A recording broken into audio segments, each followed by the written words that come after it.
Hello students, good morning. I hope आप सब अच्छे से होंगे। और आज हम लोग आपके 11th क्लास के बायोलॉजी के चैप्टर नंबर 1 जीव जगत लिविंग वर्ल्ड के बारे में पढ़ेंगे। क्लियर? तो शुरू करते हैं लिविंग वर्ल्ड। सबसे पहले तो आपको ये ध्यान होना चाहिए कि भाई जीव जगत जो है, जीव क्या है, किस प्रकार से है। तो इसके अंतर्गत जो हम लोग सजीवों का जो अध्ययन करते हैं वो बायोलॉजी के अंतर्गत आता है। यानी जो भी जीव जगत का अध्ययन करेंगे वो किसके अंतर्गत आएगा? बायोलॉजी, यानी हमने कह दिया जीव विज्ञान। क्या है जीव विज्ञान? बायोलॉजी ब्रांच है किसकी? साइंस की, जिसके अंतर्गत किसका अध्ययन करेंगे? सजीवों का अध्ययन करेंगे। यानी विज्ञान की वह शाखा जिसके अंतर्गत सजीवों का अध्ययन किया जाता है क्या कहलाती है? जीव विज्ञान कहलाती है। यानी किसका अध्ययन करेंगे? सजीवों का अध्ययन। ठीक है। अब स्टडी ऑफ लिविंग बीइंग्स जो है उन सब का जो भी अध्ययन करेंगे वो किसके अंतर्गत आएगा? बायोलॉजी के अंतर्गत। लेकिन सबसे पहले चीज ये आपके सजीव क्या है। अब लिविंग वर्ड के अंतर्गत हम लोग पढ़ेंगे सजीव क्या है, सजीवों के क्या क्या लक्षण है। तो सबसे पहले हम लोग बात करेंगे सजीवों के लक्षणों की, कैरेक्टरिस्टिक्स जो है वो कौन कौन से हैं, किस प्रकार के लक्षण है।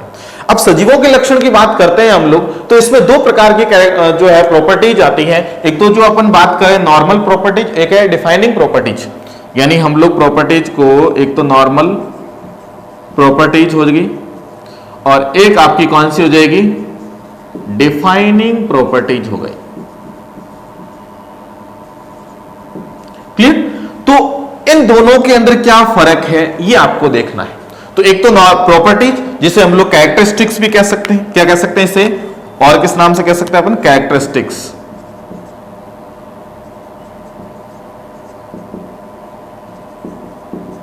ठीक है। दूसरा हम लोग इसे डिफाइनिंग प्रॉपर्टी से ही कहेंगे। तो यहां पर प्रॉपर्टीज जो है या कैरेक्टरिस्टिक्स जो है वो कौन कौन से हैं, और एक है डिफाइनिंग प्रॉपर्टीज, वो कौन कौन सी है, दोनों में क्या डिफरेंस है। What is the basic difference between properties and defining properties?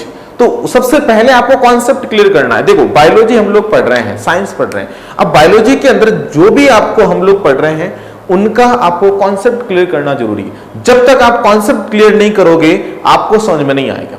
तो हमारी जो पहली प्रायोरिटी है कि कॉन्सेप्ट को क्लियर करना। नंबरों के पीछे नहीं भागना है कि नंबर कितने आएंगे, ये आ जाएगा, ये क्वेश्चन ऐसे नहीं।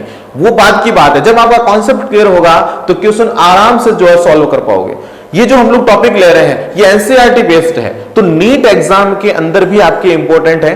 तो नीट एग्जाम में कौन कौन से किस प्रकार से क्वेश्चन बनते हैं, कैसे बनते हैं, उनको भी हम लोग साथ साथ करेंगे। इसके लिए आपको कॉन्सेप्ट पे जाना है। ठीक है। तो सबसे पहला कॉन्सेप्ट मैं यहां पे बताता हूं आपको, प्रॉपर्टीज और डिफाइनिंग प्रॉपर्टीज में क्या अंतर है। प्रॉपर्टीज जिसके अंदर एक्सेप्शन भी हो सकते हैं, जैसे मैंने कहा लिविंग बीइंग्स की बात करें तो हम लोग कहते हैं वृद्धि, ग्रोथ। ठीक है। ग्रोथ की बात करें, क्या ये प्रॉपर्टीज की है लिविंग बीइंग्स की, या फिर हम लोग कहेंगे डिफाइनिंग प्रॉपर्टीज है। यानी केवल या तो कैरेक्टरिस्टिक्स है या फिर डिफाइनिंग प्रॉपर्टीज है। यानी हम लोग कह सकते हैं ये कैरेक्टरिस्टिक का मतलब है गुण और डिफाइनिंग प्रॉपर्टी का मतलब कौन सा है? विशिष्ट गुण।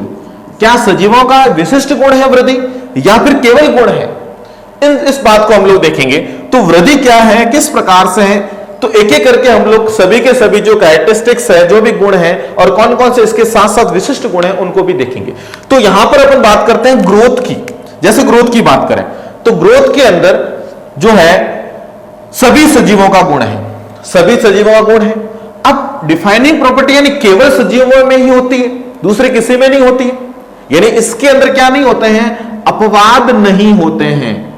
क्या नहीं होते हैं? अपवाद नहीं होते हैं। और इसके अंदर क्या हो सकते हैं? अपवाद हो सकते हैं। तो जिसके अंदर कोई एक्सेप्शन नहीं है वो केवल और केवल सिर्फ और सिर्फ किसका कैरेक्टरिस्टिक्स होगा? लिविंग बीइंग्स का जो कैरेक्टरिस्टिक्स होगा वो कौन सी प्रॉपर्टीज हो जाएगी? आपकी डिफाइनिंग प्रॉपर्टी। और जो मैंने कहा लिविंग बीइंग के साथ साथ जैसे ग्रोथ की बात करें तो ग्रोथ के अंदर जो एक्सेप्शन है, क्या निर्जीवों के अंदर ग्रोथ नहीं होती? आप कहेंगे होती है। कहां होती है? आपने देखा होगा माउंटेन देखा होगा, देख लो माउंटेन को आप लोग देख रहे हो। अब माउंटेन क्या है? ग्रोथ नहीं करता क्या?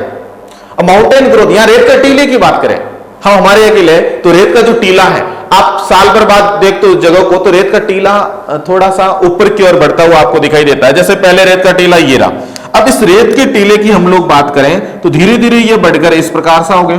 तो ग्रोथ तो इसमें भी हुई है ना, वृद्धि इसमें भी हुई है। तो फिर क्या ग्रोथ एक लिविंग बींग का डिफाइनिंग प्रॉपर्टीज है? नहीं है, ठीक है ना। तो सजीवों की डिफाइनिंग प्रॉपर्टीज क्या होती है? जिसमें कोई एक्सेप्शन नहीं है कि मतलब ये तो होगा ही होगा, सजीवों के अंदर ही होगा। तो आपने कह दिया ग्रोथ तो इसका मतलब निर्जीवों के अंदर भी हो रही है, हो रही थी, सजीवों का लक्षण कैसे माने? होती है। अब दोनों फर्क का हमारा ध्यान रखना कि एक तो मैंने बात की सजीव की बात की, ठीक है। तो सजीवों के अंदर जो ग्रोथ होती है वो इनसाइड होती है। क्या होती है? इनसाइड, आंतरिक जो वृद्धि है वो होती है। जबकि निर्जीव की जो वृद्धि होती है, निर्जीव की जो वृद्धि होती है वो मैंने कहा क्या कहा होती है? एक्सटर्नल होती है। कैसी होती है आपके? एक्सटर्नल। तो दोनों के अंदर क्या फर्क है, किस प्रकार के हैं? जो हमारे अंदर जो ग्रोथ होती है, हम लोग सजीव है, तो सजीवों की जो ग्रोथ होती है वो कैसी होती है? इनसाइड होती है, आंतरिक वृद्धि होती है। यानी सजीवों के अंदर वृद्धि क्या है? आंतरिक वृद्धि होती है। जबकि निर्जीवों की बात करें उनकी क्या होती है? एक्सटर्नल। जैसे रेत का टीला है तो अंदर से नहीं बढ़ रहा है, वो कहां से आ रहा है? बाहर से, ठीक है ना। तो बाहर से वो रेत के ऊपर आ गया, इसका मतलब बाहरी जो ग्रोथ है वो हो रही है। इसका मतलब यह है कि निर्जीवों में भी ग्रोथ हो रही है, सजीवों में भी ग्रोथ हो रही है। इसका मतलब इसके अंदर अपवाद आ गया, इसलिए ये केवल प्रॉपर्टीज है, डिफाइनिंग प्रॉपर्टीज नहीं है। क्लियर? देखो एक एक चीज को अपन यहां पे अच्छे से पढ़ेंगे। जहां आपको समझ में नहीं आए वहां आप कमेंट बॉक्स में अंदर लिख सकते हो कि सर इसका किस प्रकार से है, कैसे है। मैं आपको वापस जो है डाउट जो क्लासेज होगी उसमें वापस आपको समझा दूंगा। क्लियर? तो यहां पर अपने पहला जो कैरेक्टरिस्टिक्स के अंदर कौन सा देखा है? ग्रोथ देखा, वृद्धि सभी सजीवों का गुण होता है, केवल गुण है न कि विशिष्ट गुण। देखो यहां पे ध्यान रखना, दोनों की बात करें, एक तो गुण है और एक विशिष्ट गुण है। तो अभी मैंने आपको यही समझाया, एक तरीके से समझाया कि डिफाइनिंग प्रॉपर्टीज और प्रॉपर्टीज को एग्जांपल किसका लिया मैंने? ग्रोथ का एग्जांपल लिया, उसको एग्जांपल को लेकर मैंने आपको समझाया। तो यहां पे ध्यान रखना, प्रॉपर्टीज जो है, जो प्रॉपर्टीज है वो यानी सभी सजीवों के अंदर होगी, और विशिष्ट जो है गुण यानी डिफाइनिंग प्रॉपर्टी उसी में होगी जो केवल और केवल सजीवों में, उसके लिए कोई एक्सेप्शन नहीं होगा। आप लोग सर इसका एग्जांपल अभी देते हैं, उसका एग्जांपल भी आपके सामने आएगा, ठीक है। तो पहला हमारा जो है सजीवों का गुण कौन सा हो गया है? ग्रोथ। क्लियर? अब दूसरे गुण की बात करते हैं, प्रजनन यानी रिप्रोडक्शन। किसकी बात करें हम लोग? रिप्रोडक्शन की बात करें। क्या सारे सजीव रिप्रोड्यूस करते हैं? बिल्कुल करते हैं। अब आप कहोगे अब कुछ ऐसे सजीव भी है जो रिप्रोड्यूस नहीं करते हैं, क्या वो सजीव नहीं है? बिल्कुल है। इसका मतलब सभी ऐसा नहीं हो सकता कि रिप्रोड्यूस नहीं करने वाले सजीव नहीं है। तो ये कौन सी प्रॉपर्टी है? फटाफट से आप बताइएगा कि मैंने कह दिया सभी सजीव क्या करते हैं? प्रजनन करते हैं। पहले तो प्रजनन होता क्या है? अपने समान जो भी जीव है वो अपने समान संतति उत्पन्न करने की जो क्षमता होती है, कैपेसिटी जो होती है, वो क्या से कहलाती है? रिप्रोडक्शन कहलाती है, प्रजनन कहलाती है। अब सभी सजीव जो है प्रजनन करते हैं, बिल्कुल करते हैं, लेकिन कुछ सजीव प्रजनन नहीं करते हैं। तो इसका मतलब ये भी किसमें आ गया? एक्सेप्शन वाली बात होगी। तो अब फटाफट से बताइएगा कि प्रजनन कौन सी प्रॉपर्टीज है? प्रॉपर्टीज केवल यानी गुण वाली है या विशिष्ट गुण वाली है? फटाफट बताइए। अब मैंने आपको देखो एग्जाम्पल भी दे दिए हैं, बता भी दिया है, हिंट दे दिया, आपको सिर्फ ये बताना है रिप्रोडक्शन जो है वो सजीवों की केवल प्रॉपर्टीज है या डिफाइनिंग प्रॉपर्टीज है, ठीक है। तो यहां पर कौन सी होगी? रिप्रोडक्शन कौन सी होगी? बताइए फटाफट। बिल्कुल राइट, कौन सी होगी? प्रॉपर्टीज होगी, क्योंकि सभी के सभी सजीव मैंने कह दिया रिप्रोड्यूस करते हैं, प्रजनन करते हैं, लेकिन कुछ ऐसे सजीव होते हैं जो रिप्रोड्यूस नहीं करते हैं। जैसे म्यूल की बात करें हम लोग, ठीक है, स्ट्राइक ह्यूमन की बात करें, ठीक है, इसके अलावा वर्कर बीज है, श्रमिक जो मक्खी होती है ना, श्रमिक, तो हम लोग इसकी बात करें स्ट्राइक जो श्रमिक मक्खी है वो भी रिप्रोड्यूस नहीं कर सकती। या ऐसे कई सारे होते हैं जो रिप्रोड्यूस नहीं करते हैं। तो रिप्रोड्यूस नहीं करने वाले क्या सजीव नहीं है? इसका मतलब गुण क्या है? सजीवों का गुण तो है लेकिन सजीवों का विशिष्ट गुण नहीं है। तो बात आगे समझ में, प्रजनन किसे कहते हैं? जीवों के अंदर अपने समान संतति उत्पन्न करने की जो क्षमता होती है उसे क्या कहते हैं? प्रजनन कहते हैं। ठीक है, और ये सजीवों का क्या है? गुण होता है। ठीक है, अब ये सजीवों का गुण है, केवल गुण है, न कि विशिष्ट गुण। क्यों नहीं है विशिष्ट गुण? क्योंकि कुछ सजीव ऐसे भी है जो रिप्रोड्यूस नहीं करते, जैसे खच्चर की बात करें ना, म्यूल तो हिन्नी, तो ये आगे जाकर मैंने कह दिया रिप्रोड्यूस नहीं करते हैं, अपनी संतान उत्पन्न आगे नहीं करते हैं। इसका मतलब ये है तो सजीव, लेकिन रिप्रोडक्शन नहीं करते हैं। इसलिए हम लोग मान सकते हैं कि इसके अंदर भी एक्सेप्शन वाली बातें आ रही है। इसलिए ये कौन सा कैरेक्टरिस्टिक्स हो गया? केवल प्रॉपर्टीज वाली बात हो गई, न कि डिफाइनिंग प्रॉपर्टीज की। ठीक है, तो यहां पर हम लोग बात की है, तो पहला आपने कौन सा लिया? ग्रोथ। दूसरा कौन सा ले लिया आपने? रिप्रोडक्शन ले लिया। अब आते हैं तीसरी बात की ओर कि सर आपने तो अभी तक तो है ना केवल और केवल गुण वाली प्रॉपर्टीज वाली बात बताइए ये वाला क्या है? डिफाइनिंग प्रॉपर्टीज क्या है? ठीक है, तो अगला कैरेक्टरिस्टिक्स अपन लेते हैं जिसके अंतर्गत आएगा आपका कौन सा? मेटाबॉलिज्म। नाम सुना है कभी? तो मेटाबॉलिज्म जो है किसे कहते हैं, किस प्रकार से है, उसको अपन पढ़ेंगे। तो तीसरा जो अपना है गुण है सजीवों का, वो है मेटाबॉलिज्म, यानी हम लोग बात करें उपापचय की। किसकी बात कर रहे हैं यहां पर? उपापचय, इंग्लिश में मेटाबॉलिज्म। ठीक है, किसे कहते हैं मेटाबॉलिज्म?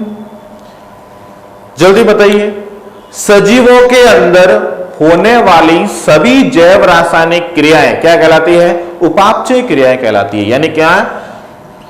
सजीवों में होने वाली सभी कौन सी क्रियाएं? जैव रासायनिक क्रियाएं। कौन सी क्रियाएं? जैव रासायनिक क्रियाएं क्या कहलाती है? उपापचय क्रियाएं कहलाती है। क्या कहलाती है? उपापचय क्रिया। अब ये जो जैव रासायनिक यानी बायोकेमिकल जो भी रिएक्शंस होगी वो सारी की सारी किसमें आएगी? मेटाबॉलिज्म में। ठीक है, अब मेटाबॉलिज्म सब सजीवों के अंदर होता है, निर्जीवों के अंदर नहीं होता। अब आप कहोगे सर कोई भी, जैसे मैंने कह दिया कोई व्यक्ति जैसे कोमा में भी चला गया, ठीक है, कोमा में चला गया तो भी उसका जो मेटाबॉलिज्म रिएक्शन है वो स्टार्ट रहेगी, उपापचय क्रियाएं हैं वो चलती रहेगी। ठीक है, बिना उपापचय क्रियाओं के वो सजीव नहीं हो सकता। यानी उपापचय क्रिया होना क्या है? जरूरी है, इसमें कोई एक्सेप्शन नहीं है। तो फटाफट से बताइए उपापचय जो है, मेटाबॉलिज्म जो है, वो डिफाइनिंग प्रॉपर्टीज है या प्रॉपर्टीज है? Yes, good. अब समझ में आया आपको कौन सी प्रॉपर्टीज है? डिफाइनिंग प्रॉपर्टीज है। कौन सी प्रॉपर्टीज? Defining property. ठीक है, तो डिवाइडिंग प्रॉपर्टी जो आप किस प्रकार से है, कैसे है भाई? जिसके अंदर हमने कह दिया कोई एक्सेप्शन नहीं है, सजीव वही होगा जिसके अंदर जो है मैंने कह दिया मेटाबॉलिज्म होगा, तभी वो सजीव होगा। देखो रिप्रोडक्शन की बात कर रहे थे कि भाई सजीव जो है रिप्रोडक्शन करते हैं, लेकिन कुछ सजीव ऐसे भी है जो रिप्रोडक्शन नहीं करते, तो क्या आप उसे सजीव नहीं मानोगे? है सजीव, लेकिन वो रिप्रोडक्शन नहीं करते। लेकिन यहां पर मैंने बात की उनके अंदर उपापचय क्रिया तो चलेगी चलेगी। कौन सी क्रियाएं चलेगी? उपापचय क्रियाएं चलेगी। मेटाबॉलिक जो रिएक्शन है वो चलेगी। तो मेटाबॉलिक रिएक्शन एक प्रकार का कौन सी प्रॉपर्टी हो गई? डिफाइनिंग प्रॉपर्टी होगी। कौन सी प्रॉपर्टी होगी? विशिष्ट गुण वाली होगी, डिफाइनिंग प्रॉपर्टी होगी। अब ये मेटाबॉलिज्म जो है हमने कहा दो प्रकार की होती है। कितने प्रकार की होती है? दो प्रकार की। कौन कौन सी होती है? देखो, एक तो होती है आपके एनाबॉलिज्म, ठीक है, कौन सी होती है? एनाबॉलिज्म। और एक कौन सी होती है? कैटाबॉलिज्म। ठीक है, एनाबॉलिज्म का मतलब है आपको हिंदी में इसे कहते हैं उपचय और इसे हिंदी में कहते हैं अपचय। ठीक है, अब दोनों के अंदर हम लोग बात करें, ये कैसी रिएक्शन, उपापचय की बात करें तो ये एक निर्माणकारी क्रियाएं होती है। कैसी क्रिया रिएक्शन होती है? निर्माणकारी रिएक्शन होती है। जबकि ये जो रिएक्शन है वो कैसी रिएक्शन होती है? ये होती है विघटनकारी। ठीक है, विघटनकारी। यानी जो एनाबॉलिज्म है वो तो कौन सी रिएक्शंस होती है? कौन सी होती है? निर्माणकारी। और कैटाबॉलिज्म कैसी होती है? विघटनकारी होती है। यानी एनाबॉलिज्म में किसी भी अभिक्रियाओं के अंदर यदि उत्पादों का क्या हो रहा हो? निर्माण हो रहा हो। जैसे फोटोसिंथेसिस की बात करें हम लोग, प्रकाश संश्लेषण की बात करते हैं, पेड़ पौधों के अंदर जो प्रकाश संश्लेषण की द्वारा क्रिया द्वारा क्या बनता है, भोजन बनता है। तो भोजन बन रहा है ना, उत्पाद बन रहा है, प्रोडक्ट बन रहा है, तो कौन सी रिएक्शन होगी यहां पे, निर्माणकारी, यानी उसे क्या कहेंगे, एनाबॉलिज्म कहेंगे। ठीक है, उसी प्रकार से हम लोग बात करें किसकी, कैटाबॉलिज्म, यानी यहां पे टूटने वाली रिएक्शंस होगी। जो भी टूटने वाली रिएक्शन होगी, उत्पादों का टूटना, जो भी उत्पाद बने, जैसे श्वसन की प्रक्रिया है। वैसे आगे जाकर हम लोग पढ़ेंगे कि श्वसन जो एम्फीबॉलिक रिएक्शंस होती है, लेकिन अभी यहां के लिए मैं आपको बता दूं, यदि श्वसन की प्रक्रिया है तो यहां पे पदार्थों का जो कार्बनिक पदार्थ है टूट रहे होते हैं, ऑक्सीडेशन होता है, विघटनकारी प्रोसेस है, तो यहां पर हम लोग क्या मानेंगे, उसे कैटाबॉलिक रिएक्शन मानेंगे। आगे जब हम लोग डिटेल में पढ़ेंगे तो एम्फीबॉलिक भी मानेंगे। क्यों मानेंगे, किस प्रकार से, वो आपको आगे जो है चैप्टर के अंदर डिटेल से अपन पढ़ेंगे, प्लांट फिजियो के अंदर उसके अंदर बताया जाएगा। तो कैटाबॉलिज्म जो है वो क्या है, विघटनकारी, यानी जिसमें उत्पाद टूटते हैं, वो जो रिएक्शन होगी वो कौन सी होगी, कैटाबॉलिज्म। और एनाबॉलिज्म यानी उत्पादों का क्या हो रहा हो, निर्माण हो रहा हो। इसका मतलब निर्माण हो रहा है, विघटन हो रहा है। हमारे शरीर में ऐसी कई सारी रिएक्शंस है जिसके अंतर्गत हजारों जो रिएक्शंस है, हमें पता ही नहीं कितनी रिएक्शन चल रही है, वो सारी रिएक्शन जो है वो किसके अंतर्गत आएगी, मेटाबॉलिज्म के अंतर्गत आएगी। यदि मेटाबॉलिज्म नहीं होगा हम लोग जीवित नहीं रह पाएंगे। इसका मतलब ये वापस अपन बात करते हैं किसकी, कौन सी प्रॉपर्टी, डिफाइनिंग। देखो बार बार मैं कह रहा हूं प्रॉपर्टीज और डिफाइनिंग प्रॉपर्टीज, सीधा स्टेटमेंट आता है, वृद्धि एक गुण है सजीवों का। अब वो कहेंगे या फिर वृद्धि विशिष्ट गुण है, क्या वृद्धि विशिष्ट गुण है सजीवों का, यस और नो, ट्रू फॉल्स की बात करें, स्टेटमेंट दे दिया जाए तो वृद्धि डिफाइनिंग प्रॉपर्टीज नहीं है। जबकि ये दे दिया जाए निम्न में से कौन सा कथन सत्य है, वृद्धि जो है सजीवों का विशिष्ट गुण है, प्रजनन सजीवों का विशिष्ट गुण है, उपापचय सजीवों का विशिष्ट गुण है। अब तीनों चीजें आ रही है, इसमें से आपको सही बताया जाए तो कौन सा होगा, उपापचय सजीवों क्या है, विशिष्ट गुण है। यानी आपको क्वेश्चन इस प्रकार से दे दे कि भाई निम्न में से कौन सा कथन सत्य है, निम्न में से सत्य कथन को पहचानिए। ठीक है, अब पहला क्या दे दिया, वृद्धि सजीवों का विशिष्ट गुण है। विशिष्ट गुण की बात हम लोग करें तो कौन सी प्रॉपर्टी, डिफाइनिंग प्रॉपर्टी है, डिफाइनिंग प्रॉपर्टी। ठीक है, तो सजीवों का विशिष्ट गुण है। दूसरा मैंने कह दिया प्रजनन सजीवों का विशिष्ट गुण है। तीसरा ऑप्शन मैंने दे दिया कौन सा, उपापचय सजीवों का विशिष्ट गुण। देखो लैंग्वेज आपको ऐसे नहीं, एनसीईआरटी का इस प्रकार से नहीं दिमाग में लोड नहीं लेना है कि एनसीईआरटी पता नहीं किस प्रकार के क्वेश्चन आते हैं कैसे नहीं आते हैं। आपको कंसेप्ट आपने समझ लिया तो बिल्कुल आप क्वेश्चन उसको सॉल्व आउट कर सकते हैं, कोई दिक्कत नहीं। तो इसका जो आंसर जो होगा वो कौन सा हो जाएगा, उपापचय वाला। उपापचय जो क्या होता है, डिफाइनिंग प्रॉपर्टी होती है। कैसी प्रॉपर्टी होती है, डिफाइनिंग प्रॉपर्टी होती है। तो इसका मतलब आपको यह ध्यान रखना है कि जो उपापचय है वो किसके अंतर्गत आता है, डिफाइनिंग प्रॉपर्टी। क्लियर। तो यहां पर अपने जो भी रिएक्शन चल रही है हमारे अंदर, तो जो भी रिएक्शन होती है जिसमें निर्माणकारी उत्पाद कुछ बनते हैं कुछ टूटते हैं, वो सारे के सारे किसके अंदर आते हैं, आपके मेटाबॉलिज्म। किसके अंतर्गत आते हैं, मेटाबॉलिज्म के अंदर। ठीक है, तो यहां पर आपका तीसरी प्रॉपर्टीज पूरी होती है। पहली कौन सी ली थी हमने, ग्रोथ। अपन यहां से लिखे यदि तो पहली कौन सी ली थी, ग्रोथ। दूसरी कौन सी ली आपने, प्रजनन। तीसरी कौन सी पड़ी है, उपापचय। ये तीन प्रॉपर्टीज हमारी पूरी होती है यहां पर सजीवों के लक्षण की। ठीक है, नेक्स्ट जो प्रॉपर्टीज है वो है कॉन्शियसनेस, उत्तेजनशीलता या इरिटेबिलिटी जिसे हम लोग कहते हैं, उसे हम लोग लेते हैं। तो इसके एक चीज और इसमें ध्यान रखना, जो उपापचय है वो होती कहां है, उपापचय क्रिया है ना वो कहां होती है, बताइए जल्दी बताइए। ये तो हमारे रह गया था। उपापचय क्रिया आपने कह तो दिया कि हमारे शरीर के अंदर जो भी जैव रासायनिक सजीव होने वाली सभी जैव रासायनिक क्रिया क्या कहलाती है, उपापचय क्रिया कहलाती है। इसका मतलब उपापचय क्रिया हो कहां रही है, जहां पे उपापचय क्रिया होगी वो भी सजीवों का क्या होगा, डिफाइनिंग कैरेक्टर होगा, डिफाइनिंग प्रॉपर्टी होगी। यानी कहां होती है, सारी के सारी कोशिका में। कहां होती है, कोशिका में। इसका मतलब कोशिका संरचना है वो भी सजीवों का क्या होता है, विशिष्ट लक्षण होता है, डिफाइनिंग प्रॉपर्टी होती है। और कोशिका में भी कहां पे, जीव द्रव्य। ठीक है, हम लोग डिटेल से पढ़ेंगे 8 चैप्टर के अंदर कोशिका क्या है, cell the unit of life. तो इसके अंदर आपको अच्छे से समझाया जाएगा कोशिका किस प्रकार की संरचना है, जीव द्रव्य क्या, प्रोटोप्लाज्म क्या है। तो ये जो चीजें हैं, यानी उपापचय जो क्रिया है कोशिका के जीव द्रव्य में संपन्न होती है। तो जीव द्रव्य की बात करें, कोशिका की बात करें, वो भी एक कौन सी हो गई आपके डिफाइनिंग प्रॉपर्टी होगी। कैसी प्रॉपर्टी हो गई? डिफाइनिंग। तो यहां पर हम लोग और भी लिख सकते हैं, कौन सी? कोशिका संरचना। और कोशिका संरचना के साथ ही हम लोग और क्या लिख सकते हैं? जीव द्रव्य। ठीक है, तो ये भी साथ में आपको ध्यान रखना है कि क्योंकि उपापचय क्रिया हो कहां रही है?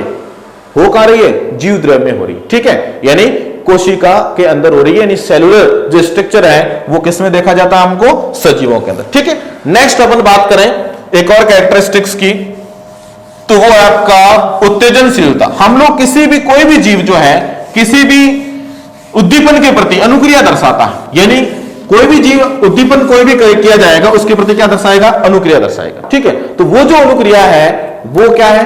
कॉन्शियसनेस है। ठीक है ना, तो यहां पर हम लोग बात करते हैं आगे उत्तेजनशीलता की। उत्तेजनशीलता,